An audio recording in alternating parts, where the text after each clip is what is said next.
Salut à tous, ici Cobaye. On se retrouve pour un format un peu différent que vous avez pu voir sur la vidéo sur la chaîne YouTube. Contrairement au tutoriel Pygame qui fait 8 épisodes normalement. Ici on va parler, comme vous l'avez vu dans le titre, on va parler de l'algorithme A-star et tout ça dans une seule vidéo. Bon alors on s'est rendu compte qu'en fait l'épisode c'était trop long, il faisait 1 heure. Donc on a décidé de tout simplement en faire 2 épisodes. Donc, pour illustrer cet algorithme, j'ai fait déjà en avance une partie de code en C++ qui utilise la librairie SDL. Donc la librairie SDL c'est similaire en fait à Pygame dans le sens où Pygame en fait est une réécriture de la librairie SDL en Python, plus quelques ajouts au niveau collision et tout. Mais bon, on n'a pas besoin de ces ajouts pour faire une visualisation de l'algorithme. Donc voilà, il y a quelques petites classes qui sont déjà faites. On n'aura plus qu'à faire... dans cette vidéo, on va refaire l'algorithme A-star et on aura une classe à faire en supplément. Et donc, je vais vous parler... maintenant, je vais vous parler de l'algorithme A-star. A-star, c'est un algorithme de recherche de chemin dans un graphe. Tout simplement. Donc c'est un algorithme, c'est la théorie des graphes, tout ça. C'est basé sur l'algorithme de Dijkstra de 1959. Donc techniquement, là où Dijkstra, lui, va regarder en fait... donc oui, alors pour mettre un peu les choses à plat, un graphe c'est un ensemble de nœuds qui sont connectés les uns aux autres. Et donc Dijkstra, lui ce qu'il fait c'est qu'il va retourner tous les chemins possibles pour aller d'un point A à un point B en passant par les nœuds. Sauf que A-star, lui il est un peu plus futé. C'est qu'en fait il va faire ça un peu à tatillon. Il va un peu tâtonner. Et il va un peu tâtonner et en fait du coup il va retrouver qu'un seul chemin. Bon, il aura peut-être quelques ébauches de chemin, mais il aura vraiment qu'un seul chemin. Là où Dijkstra est donc du coup A-star est plus efficace en fait, plus optimisé et par l'utilisation aussi et plus rapide par l'utilisation d'approximation. Donc d'approximation au niveau de la distance, enfin quel nœud est plus proche de quel nœud et convient mieux pour le chemin le plus court. Et donc tout ça c'est ce qu'on appelle l'heuristique. Et donc oui, donc comme je vous le disais, l'approximation, il y a plusieurs méthodes pour calculer une distance. Il y a la distance euclidienne, au carré, la distance Manhattan. Et donc plus l'approximation est minorante, plus elle sera efficace. Et donc ouais, l'heuristique ça vraiment influe, donc c'est toute cette approximation, enfin c'est une approximation mais on est sûr que ça va nous donner un chemin. Ça influence sur la convergence de la rapidité, donc sa rapidité, et la convergence de l'algorithme, donc sa rapidité. Voilà. Ensuite donc, comme je vous le disais, A-star il utilise un graphe, donc c'est des nœuds. Donc en fait, on va créer une chaîne de nœuds en fait, où chaque nœud aura un parent en fait, à qui il est chaîné. Et donc dans notre graphe, donc ce qui va nous permettre de retrouver notre chemin à la fin. Et on avance vraiment de voisin en voisin. Et puis pareil, du coup, il analyse un peu autour de lui, donc c'est un peu... il met quand même, il analyse un peu plus de nœuds que ce qu'au final on a besoin. Donc ce qui permet que s'il est coincé à un obstacle, il reprend un chemin qui a été mis de côté, qui est donc le plus proche de l'arrivée. Alors au niveau du déroulement de l'algorithme, on aura deux. Donc en fait on aura 2 listes de nœuds en fait entre guillemets. Donc on a la liste ouverte et la liste fermée. Donc la liste ouverte c'est tout simplement tous les nœuds que l'on étudie, donc les voisins un petit peu qu'on étudie. Donc dès lors qu'on étudie, c'est la liste ouverte, un nœud.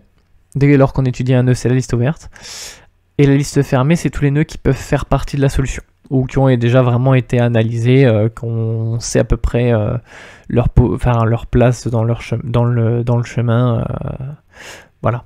Et à noter que pour arriver dans la liste fermée, on doit le nœud doit d'abord appartenir à la liste ouverte.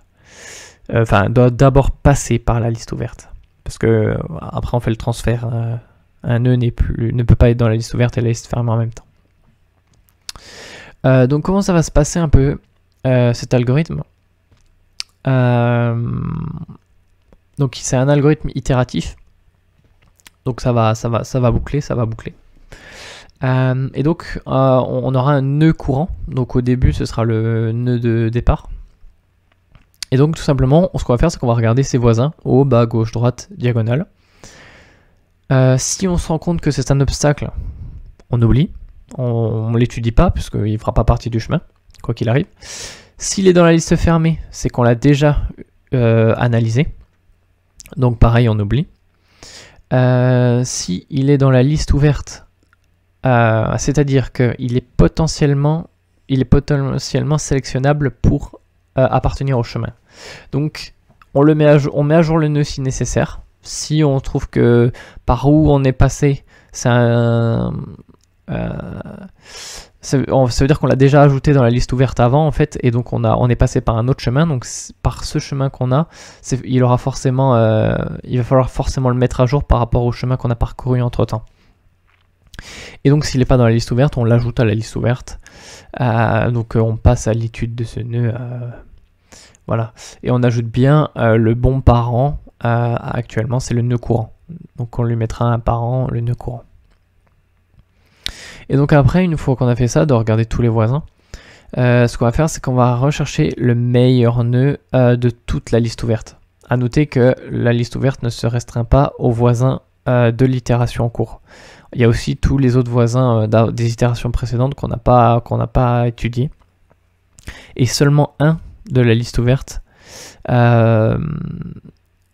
Donc dès qu'on a le meilleur, on le met dans la liste fermée et on le retire de la liste ouverte du coup. Donc je vous ai dit qu'on ne pouvait pas mettre les deux en même temps. Et à noter que à ce moment-là, si la liste ouverte est vide, c'est que c'est la fin de l'algorithme et qu'il n'y a aucun chemin. À noter que A*, s'il y a un chemin, il le trouvera quoi qu'il arrive. Donc voilà. Et donc après qu'on ait fait ça, on passe au nœud courant. Le meilleur nœud devient notre nœud courant. Et puis, on recommence. Voilà. Je vais peut-être vous montrer une petite démo. Yeah, super. Et donc là, on voit un peu comment l'algorithme se déplace. Donc, je vais vous expliquer. Regardez, prenez un peu note de ce qui se passe. Donc, je pense que vous avez vu plusieurs choses qui ressemblaient un peu à l'algorithme qu'on a dit. Donc je vais vous expliquer un peu les codes couleurs. Le rouge, c'est nos obstacles. Ici, à l'arrivée et au départ. Le orange, vous l'aurez compris, c'est le chemin qu'on a trouvé à la fin, en remontant tous les nœuds par an, à l'envers. Tout simplement, le bleu, c'est la liste fermée. Le vert, c'est la liste ouverte. Donc on voit bien que le vert, c'est bien nos voisins finalement de notre liste ouverte. De notre liste fermée, pardon. Et donc là, voilà. Donc c'est ça qu'on va faire pour cette vidéo, ce format un peu spécial.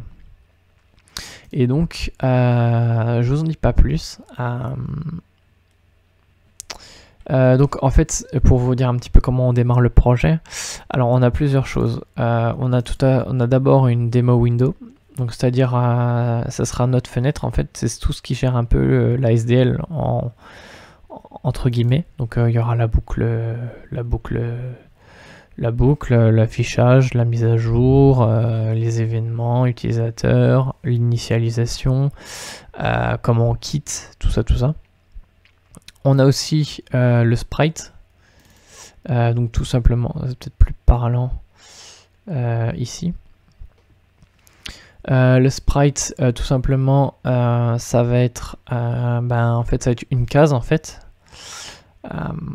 Donc c'est ici, donc on a les différentes couleurs du code couleur. Hein. Et voilà. Hop, et notre sprite map, qui va être en fait notre grille de sprite. Donc il va falloir concorder. À noter qu'il y a différents états pour chaque nœud. Le nœud qui est catégorisé par une paire d'entiers, donc x et y. C'est la position d'un nœud. Attention, parce qu'un vrai nœud, on le fera plus tard, on le fera tout à l'heure avec notre classe Pathfinder que j'ai appelé. Et donc on a un système d'état, et en fait en fonction de l'état, il va avoir une différente couleur. Et donc voilà. C'est juste histoire d'avoir une visualisation, il n'y a rien de l'algorithme dedans. Il y a juste le concept de node pose qui va nous servir à l'algorithme. Et donc voilà. Donc voilà, un format un peu plus spécial, j'espère que vous allez aimer un peu cette vidéo. Et donc on se retrouve pour l'implémentation.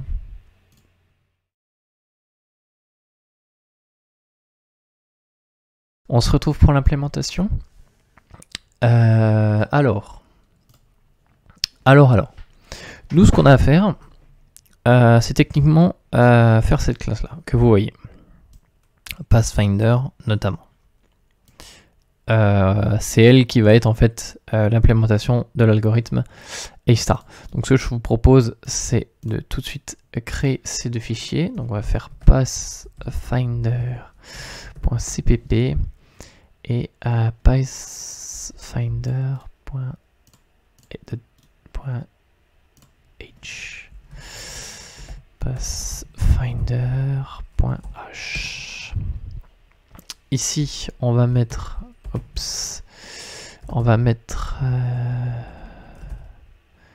if and def. Ouais, on a bien les trucs C++. On va mettre une protection contre la duplication. Voilà. Hop. Endif. Et là on met quelque chose genre pathfinder.h. Donc ça, je le rappelle, en C++, c'est pour éviter que notre fichier soit inclus plusieurs fois dans le programme. Ça pourrait être dommage, ça fait de la place pour rien. Pathfinder.h, ok. Donc c'est une classe normale. C'est une classe normale. Donc c'est parti. Classe Pathfinder. Alors en public, ce qu'on veut d'abord, on va mettre un constructeur qui va prendre une sprite map en argument. Comme ça, on va pouvoir, on va en fait récupérer notre map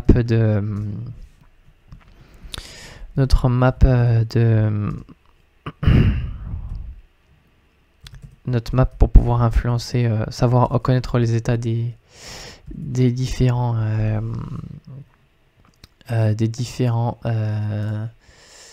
usages, des différents états des différents blocs, des différentes cellules de la case. Honnêtement, on a besoin du coup d'inclure sprite map, hop, très clairement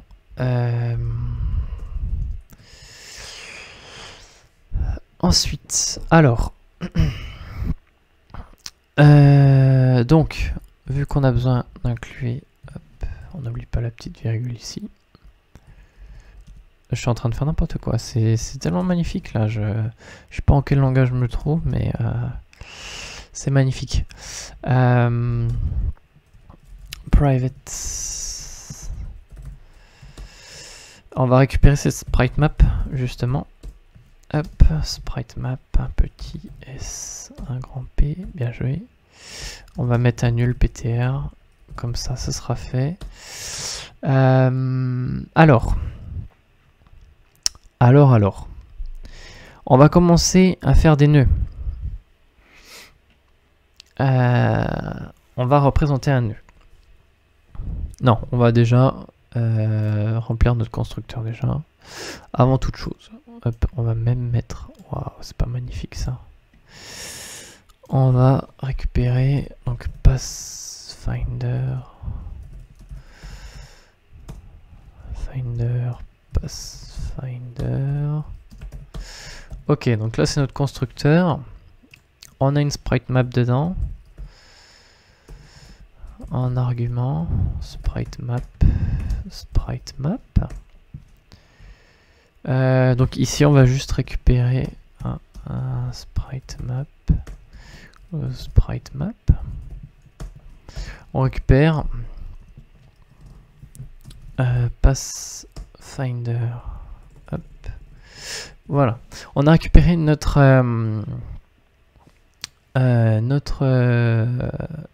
sprite map, donc on va pouvoir l'utiliser. Je rappelle que notre sprite map, en fait, c'est bien une liste donc elle crée une grille en fait en fonction de la longueur, la taille et la référence de taille, parce qu'en fait c'est tous des carrés de même taille en fait, tout simplement. Donc on a des méthodes pour mettre l'état, donc on a les différents états, donc none c'est par défaut, free ça veut dire qu'on l'a pas touché, obstacle c'est un obstacle, dans la liste ouverte, dans la liste fermée, et ça c'est quand on récupère le chemin. On peut mettre les états, donc du coup ces états là, on peut récupérer les états avec le node pose, bien sûr, le node pose qui le rappelle est en fait une paire d'entiers. Avec le type def, hein, on renomme. On peut récupérer tous ces éléments. Et bien sûr, on a getSprites qui nous permet de récupérer le tableau des sprites. Donc c'est une map qui va associer à chaque position un pointeur vers un sprite. Et donc ici, on stocke la grille et les sprites. Ok, jusque là. Tout est bon. Il nous faut représenter notre nœud. Donc notre nœud en fait ça va être un struct tout simplement. Une structure node qu'on va appeler. Là c'est très important. Donc on a plusieurs coefficients. On a le coût G costs, on va l'appeler comme ça, qui correspond en fait, c'est pour aller du point de départ au nœud considéré, donc à la position, pour aller point départ au nœud actuel. Ok. Ensuite, un autre flottant, le coût H. Hop. Ici, ce sera le pour aller de notre nœud au point de destination. Nœud actuel vers destination. Vers, voilà, comme ce sera plus correct. Et tout simplement, aussi on aura le coût F, qui est en fait tout simplement la somme des deux. Et pour notamment garder en mémoire les valeurs. Et on a aussi notre pause. Donc on prend la position du parent, qui nous permet après de récupérer le chemin final. On n'oublie pas. Du coup, de ce fait, on aura besoin de liste de nœuds. Donc la liste ouverte, la liste fermée. Donc je vous propose de faire un type def pour renommer des choses, notamment la map. Donc on va faire une map pareil, qui associe des positions à des nœuds. Et donc on va l'appeler nodelist. Ok. Je il me semble que le map est déjà inclus, mais on peut l'inclure encore. Ah, j'aime pas quand il fait ça par contre. Voilà. C'est pas grave. On l'inclura, on l'inclut quand même. Jusqu'ici, on va stocker nos listes. Notre liste. Open list. Node list. End. Non. Je close list, pardon, excusez-moi. Ensuite, on a besoin de stocker le nœud de départ. Start. La position de fin. End. Node pose. Ouais, on verra. Oui, ça c'est le nœud courant. Current node. Node. Voilà. Alors après on va voir quelques petites méthodes qui vont un peu nous faciliter la vie. J'ai fait 3 méthodes statiques car elles ne dépendent que de notre implémentation. En fait c'était typiquement savoir si un nœud est déjà dans la liste, parce que vu que c'est des maps il va falloir utiliser un peu des itérateurs. J'ai fait une méthode statique pour la distance, donc pour avoir la distance entre deux positions, donc les nodes pose. Et j'ai fait aussi une méthode pour récupérer le meilleur nœud de la liste, d'une liste. Donc je vous propose d'implémenter tout ça tout de suite. Donc statique bool already in list. Donc on a besoin de cette méthode. Donc là on met une const référence. Donc pour ceux qui sont un peu habitués au C++, ça permet en fait de ne pas copier la valeur dans la fonction, en fait de récupérer juste sa valeur sans la copier. C'est un peu voilà, c'est un peu plus histoire d'optimiser. Voilà, float. Donc ici c'est que les déclarations, donc là c'est la distance. Donc pareil, on va prendre deux références au node pose.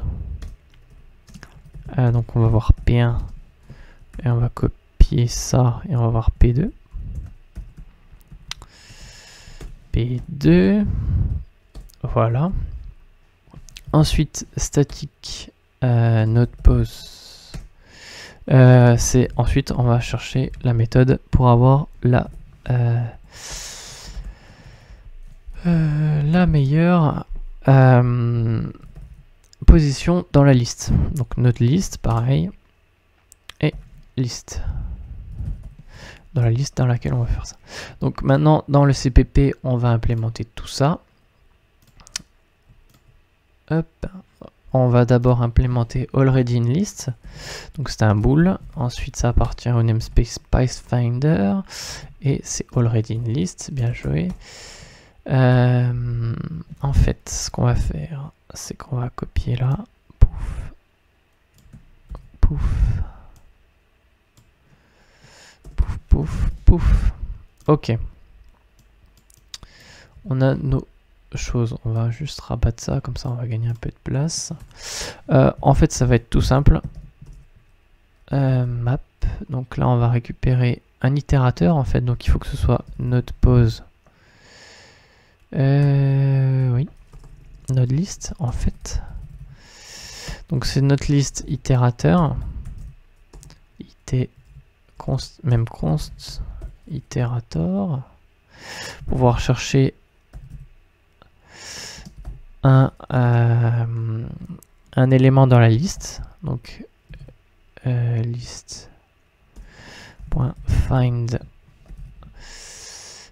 pose. Donc la position qu'on a donnée ici. Donc quand ça fait find, en fait ça nous donne un itérateur. Les itérateurs c'est un peu compliqué en C++, mais en fait si vous savez, tant mieux. Je vais pas forcément vous l'expliquer parce que je vais m'en mêler les pinceaux et je vais vous en mêler les pinceaux aussi. Mais gardez en tête que, en gros, ça permet d'itérer à travers toute la liste, entre guillemets. Donc là, ça va être toutes les paires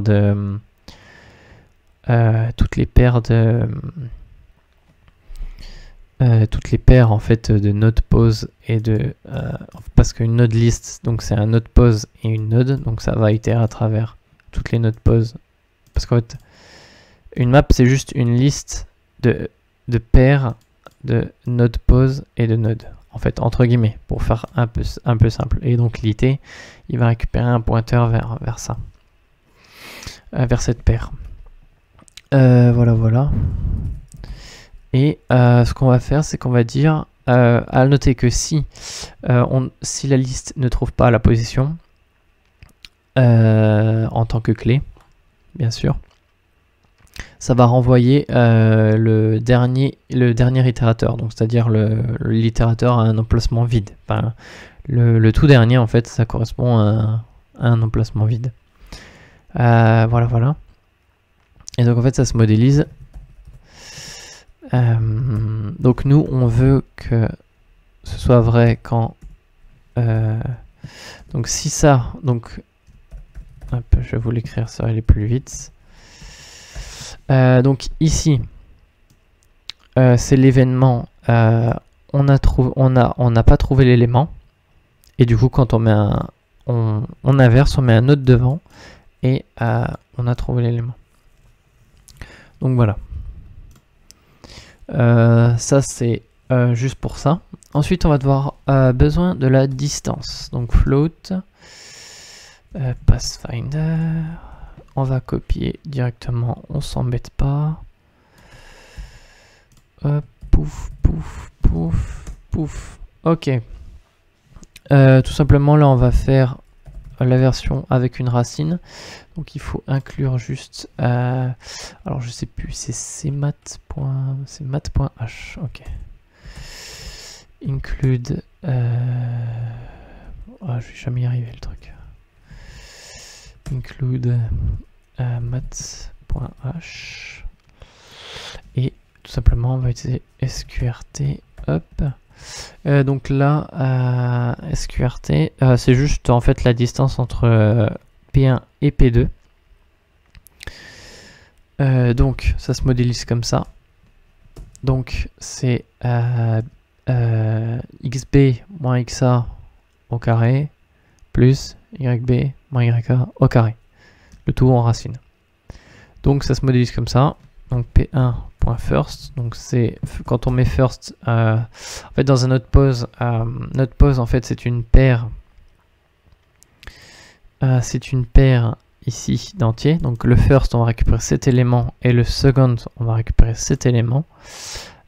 Donc en fait ici le first en fait c'est les x tout simplement.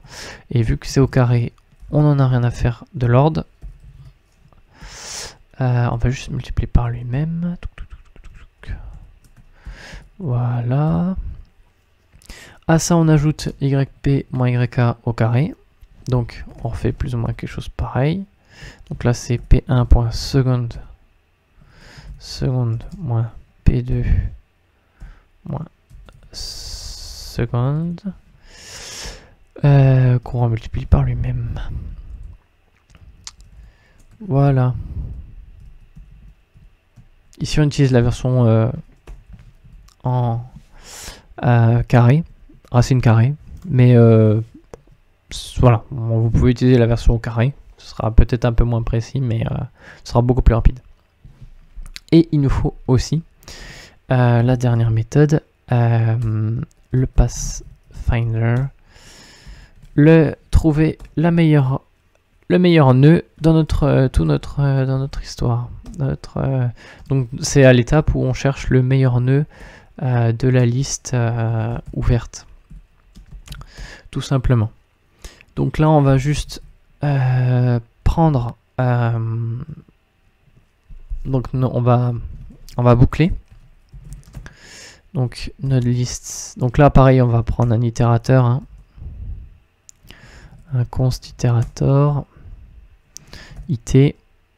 Donc là on commence par list begin, qui est donc l'itérateur de début en fait. Begin. Voilà. It différent de tant que on est différent de la fin. End. On incrémente notre itérateur. Donc là, il va falloir checker le minimum de fcost. Parce que on a dit que en fait c'est fcost, vu que c'est la somme des deux coefficients gcost et hcost. Finalement, le fcost c'est le chemin le plus court, en fait, entre guillemets. La node, le nœud qui correspond au chemin le plus court. Donc on va devoir stocker la valeur de fcost dans un coin. Donc ici actuellement on va commencer par begin seconde. Donc seconde, vu que c'est une liste, on rappelle node list c'est toujours donc seconde on accède à la node et on accède au fcost. Ok. Ensuite sur cela on fait la pause, la position qu'on a retenue. Begin. Donc en fait la valeur est la clé en fait entre guillemets, hein, une simple recherche toute simple de minimum tout simplement. Donc là hop, it seconde point fcost. Si l'itérateur qu'on trouve il est inférieur à fcost, dans ce cas là on change tout. Fcost il récupère sa valeur. Donc là hop, on va s'économiser un peu. Hop. Et on change la position bien sûr qui est égale à it first. Tout simplement. Et quand on a fini, on retourne la position. Et voilà. Donc ça c'est juste une recherche de minimum, hein, tout simplement. Rien de trop compliqué.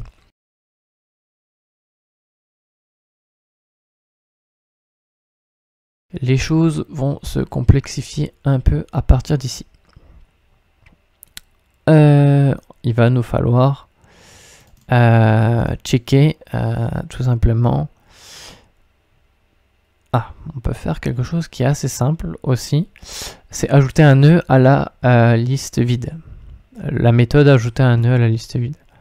C'est-à-dire qu'en fait, il faut retirer de la liste ouverte et changer l'état dans la sprite map.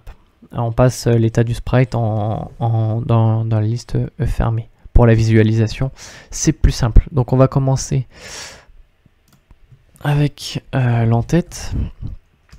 Donc ici c'est add closed list. Alors const not pose.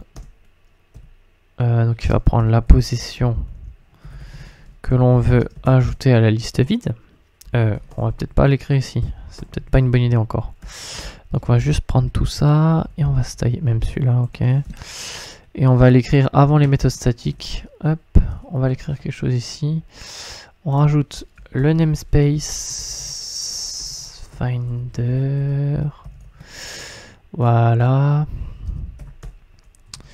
On ajoute à la liste, donc on récupère le nœud associé, node, donc une référence n, une référence à notre nœud, donc la position qu'on voulait.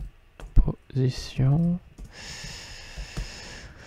On récupère notre nœud, on associe, on crée un nouvel emplacement dans notre map avec la position et le nœud associé. Donc on change, hein, tout simplement. On met à jour la carte. Sprite map set. Donc on utilise set state A. Voilà, at, bien joué. Donc la position qu'on a, vu qu'on sait qu'elle existe. Sprite map. Ici, on va devoir récupérer l'état qui est ici. Ici. L'énumération ici. et on le passe en closed list. Donc state et closed lists. Ok. Et à la fin, quand on a fini, open list, on l'efface. On efface notre nœud de la liste ouverte. Simplement, on pourrait même le faire avant, en fait. Voilà. On a mis à jour tout ceci et tout ce monde. Ensuite, on va peut-être faire tout ce qui est la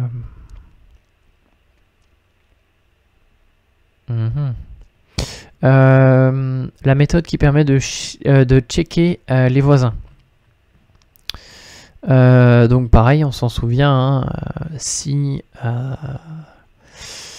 c'est un obstacle, on oublie. Si on n'est pas dans la liste fermée, ouverte, tout ça, hop, on fait ça. Super. C'est pas ce que je voulais. Ce n'est pas ce que je voulais. Alors, void. Check. Neighbors. Ok, donc il va prendre la position actuelle, donc notre pose, donc une référence constante ici, et je vous propose d'écrire la méthode. Donc void pathfinder, check, bien joué, const, notre pose, hop, position.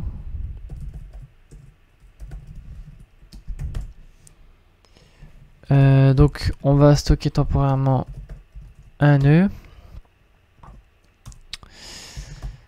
Ensuite on va devoir boucler à travers toutes les positions possibles de notre map, tout simplement. Donc X ça va être... non, on va oui, non, je suis un peu... On va boucler sur toutes les positions possibles autour de notre case, tout simplement.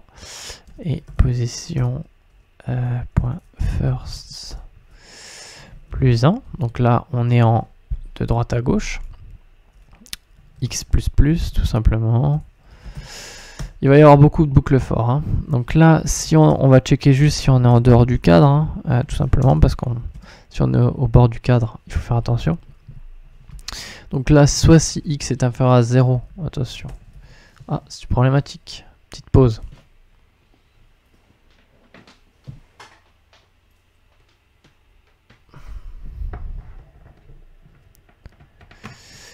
Hop, voilà, je suis de retour. On va checker si notre position est bonne. Donc tout simplement, on va checker si c'est pas inférieur à 0 ou si c'est pas plus grand que la largeur de la map.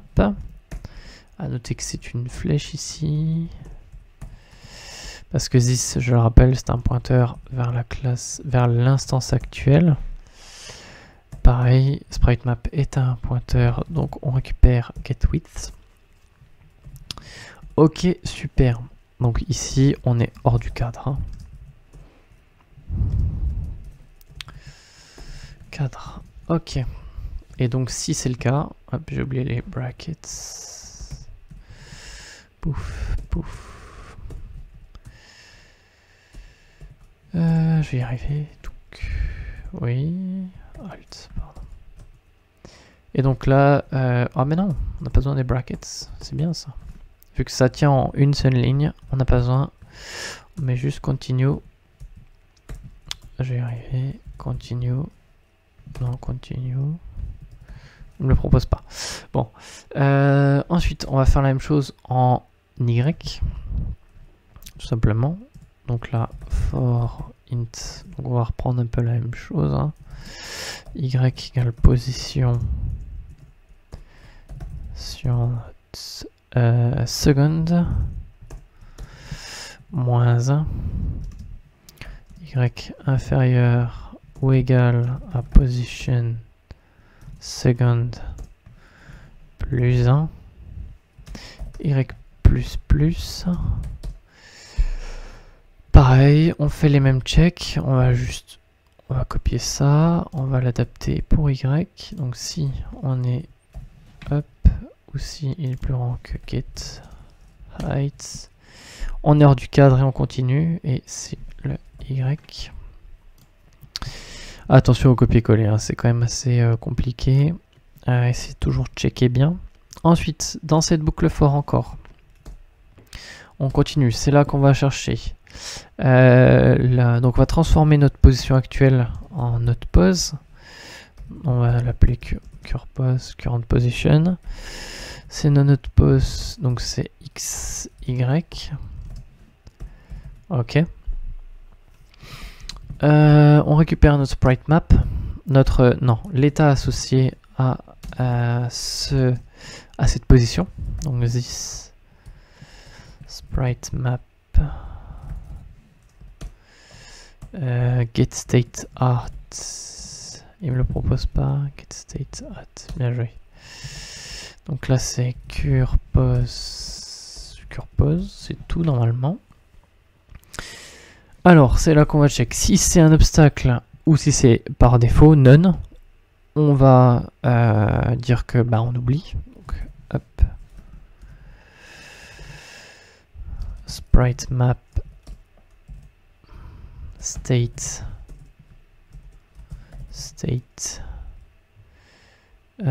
obstacle.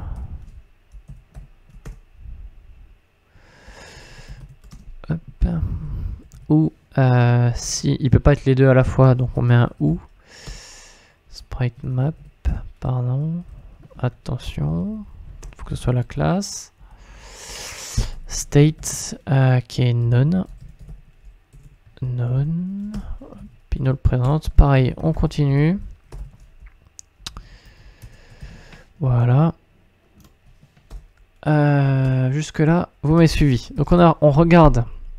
On a dit que si notre objet il était dans la liste fermée, on n'en faisait rien. Donc on va faire à l'inverse, on va checker s'il n'est pas.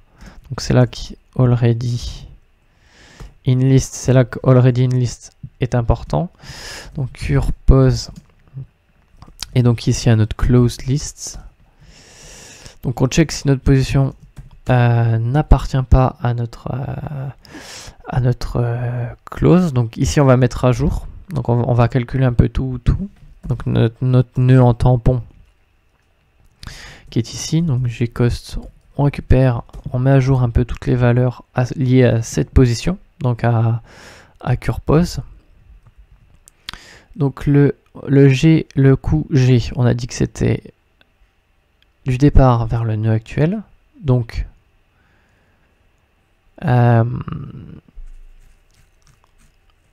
oui. En fait, tout simplement, vu qu'on ne connaît pas vraiment le départ, on va additionner aussi, surtout celui du précédent. Donc close list position. Donc ça, on récupère en fait entre guillemets la position précédente, hein, puisque en fait ça c'est notre position qu'on va checker tous les voisins, donc les neighbors. Et donc le curPose, pardon, c'est bien un voisin de position. Donc c'est l'étape d'après entre guillemets. Hein. Donc ici c'est bien le précédent auquel on ajoute la distance entre les deux. Je vais y arriver, distance. Donc notre pose entre x, y. Donc oui, mais bien joué ça. curPose et la position. Ok. Comme ça, on a bien ce qu'il nous faut. Ensuite, on fait le coût hcost. Donc ici, c'est tout simplement la distance qui en vol d'oiseau vers la fin. Donc curPose et la fin, donc on avait stocké normalement ici, qu'on récupérera tout à l'heure avec une méthode init. Voilà, et on met à jour le fcost, on calcule aussi le fcost, qui est en fait tmp.gcost, plus tmp.hcost, tout simplement. Et on sait que son parent, c'est la position.